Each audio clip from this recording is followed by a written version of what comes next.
आइए आज आप सब सुनेंगे हरियाली अमावस्या की कथा। श्रावण मास के कृष्ण पक्ष की अमावस्या को इसे हरियाली अमावस्या और श्रावणी अमावस्या के नाम से भी जाना जाता है। हिंदू धर्म में प्रत्येक तिथि का, प्रत्येक दिन का अपना अपना विशेष महत्व माना गया है। इसी प्रकार से श्रावण मास की अमावस्या तिथि का अपना विशेष महत्व है। अमावस्या तिथि के दिन, जो कि खास करके गंगा स्नान का, दान पुण्य के कार्य करने का विशेष महत्व माना गया है, वहीं पे अमावस्या तिथि का दिन, जो कि पितरों की प्रसन्नता के लिए यह बड़ा ही खास दिन होता है।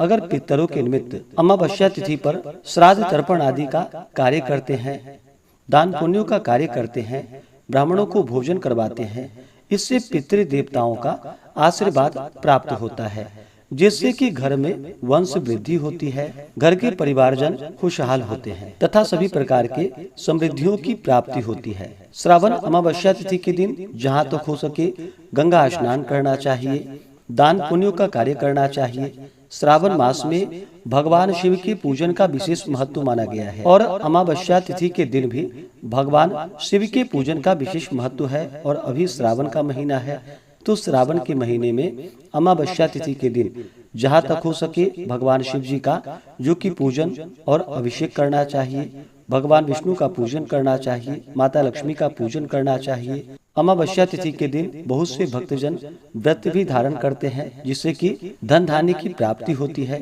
तो व्रती को व्रत धारण करना चाहिए और रात्रि में फिर भोजन ग्रहण करनी चाहिए। हरियाली अमावस्या तिथि के दिन, जो कि वृक्षारोपण का बड़ा ही विशेष महत्व माना गया है, वृक्षारोपण करने से इस दिन वंश की वृद्धि होती है। तो जहाँ तक हो सके वृक्षारोपण का कार्य अवश्य ही करनी चाहिए। इस दिन हरे रंग का वस्त्र धारण करना चाहिए। मंदिरों में, तीर्थों आदि जगहों पर दीप आदि का दान करना चाहिए। पीपल वृक्ष के नीचे, आमली वृक्ष के नीचे जो कि दीपक जलानी चाहिए। इससे सभी देवताओं का आशीर्वाद प्राप्त होता है। अमावस्या तिथि के दिन चंद्रमा, जो कि दिखाई नहीं पड़ते हैं और चंद्रमा मन के कारक माने जाते हैं, इस कारण से इस दिन जहाँ तक हो सके शुद्ध और सात्विकता का पालन करना चाहिए, ब्रह्मचर्य का पालन करना चाहिए, गरीबों को भोजन करानी चाहिए। नदी, पोखर, तालाब आदि में आटे की गोली बना करके उसमें डालनी चाहिए। गौ को हरा चारा खिलानी चाहिए, कौवे को भोजन देनी चाहिए, ब्राह्मणों को भोजन करवानी चाहिए, उन्हें दान और दक्षिणा देनी चाहिए। इस प्रकार करने से जो कि पुण्य फलों की प्राप्ति होती है, सुख समृद्धि का घर में आगमन होता है, वंश की वृद्धि होती है तथा सभी प्रकार के संपदाओं की प्राप्ति होती है। श्रावण मास की अमावस्या तिथि प्रारंभ समय, जो कि 3 अगस्त 2024 दिन शनिवार दोपहर 3:52 और अमावस्या तिथि की जो समाप्ति है वह 4 अगस्त 2024 दिन रविवार शाम 4:44 पे।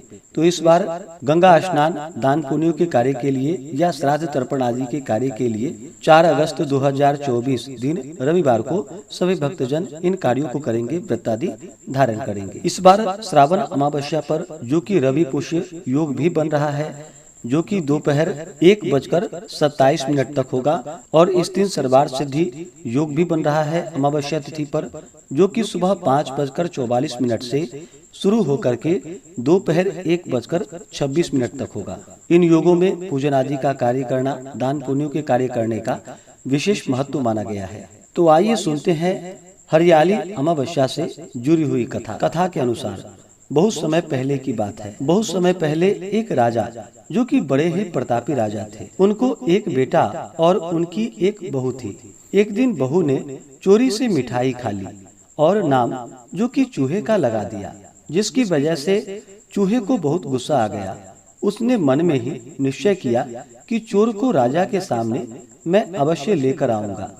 एक दिन राजा के यहाँ कुछ मेहमान आए हुए थे। सभी मेहमान कमरे में सोए हुए थे। बदले की आग में जल रहे चूहे ने रानी की साड़ी ले जाकर उस कमरे में रख दिया जहाँ पर कि मेहमान ठहरे हुए थे। जब सुबह मेहमान की आंखें खुली और उन्होंने रानी का कपड़ा देखा तो हैरान रह गए। जब राजा को इस बात का पता चला तो उन्होंने अपनी बहू को महल से निकाल दिया। रानी रोज शाम के समय पीपल वृक्ष के नीचे, जो कि दिया जलाती थी और ज्वारे उगाने का काम करती थी।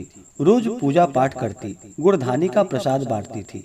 एक दिन राजा, जो कि उस रास्ते से निकल रहे थे, तो उनकी नजर उन दियों पर पड़ी जो कि जगमगा रहा था, चमक रहा था। राजा राजमहल लौटकर अपने सैनिकों को उस जंगल में भेजा और कहा कि वहां देखकर आओ, आखिर वहां क्या चमत्कारिक चीज है। सैनिक जंगल में उस पीपल के पेड़ के नीचे गए। उन्होंने वहां देखा कि दिए आपस में बातें कर रहे थे, सभी अपनी अपनी कहानी बता रहे थे। तभी एक शांत दिए से सभी ने सवाल किया कि तुम भी अपनी कहानी बतलाओ। दिए ने बतलाया कि वह रानी का दिया है, और फिर आगे कहा कि रानी ने छिपा करके मिठाई खा ली थी और नाम चूहे का लगा दिया था। इस कारण चूहे ने बदले के कारण उसकी सारी मेहमान के कमरे में रख दिया और बेकसूर रानी को सजा मिल गई और उसे राजमहल से हटा दिया गया। इस प्रकार सैनिकों ने बातें सुनकर जंगल की सारी बात राजा को बतलाई, जिसके बाद राजा ने रानी को वापस महल में बुलवा लिया। जिसके बाद रानी खुशी खुशी राजमहल में रहने लगी और उसी प्रकार से प्रत्येक दिन, जो कि दिए जलाती और ज्वारे बोती और गुड़धानी का प्रसाद आदि बांटने लगी। इस प्रकार जो भी अमावस्या तिथि पर पूजन आदि का कार्य करते हैं, पीपल वृक्ष के नीचे दीपक जलाते हैं, इससे उनके घर में खुशहाली बनी रहती है। तो आशा करता हूँ कि यह जानकारी आपको अच्छा लगा हो। इसी प्रकार से ज्ञानवर्धक जानकारियाँ प्राप्त करते रहने के लिए, व्रत पूजा के बारे में जानने के लिए, कथा को सुनने के लिए चैनल पे अगर आप पहली बार आए हैं तो चैनल को लाल बटन दबा करके सब्सक्राइब करें, साथ में बेल आइकन घंटी को दबाएं ताकि आने वाली वीडियो का नोटिफिकेशन आपको समय से मिलता रहे।